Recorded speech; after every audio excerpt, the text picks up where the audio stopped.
Syederalun media asal Cina Sohu sebut Indonesia tidak mampu untuk menjadi tuan rumah Piala Asia 2023.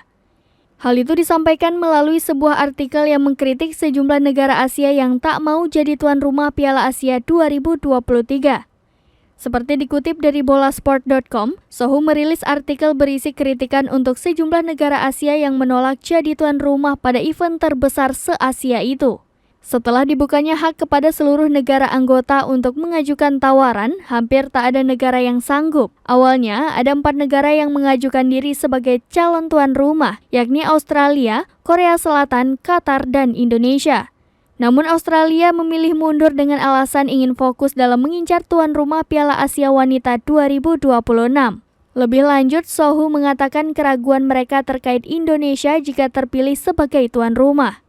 Mereka tidak yakin bahwa Indonesia bisa menjadi tuan rumah yang baik meskipun AFC tidak akan meremehkan level fasilitas yang ada. Menurut Sohu, Qatar atau Korea Selatan disebut lebih layak menjadi tuan rumah Piala Asia 2023. Meskipun Qatar saat ini disibukkan dengan persiapan Piala Dunia 2022.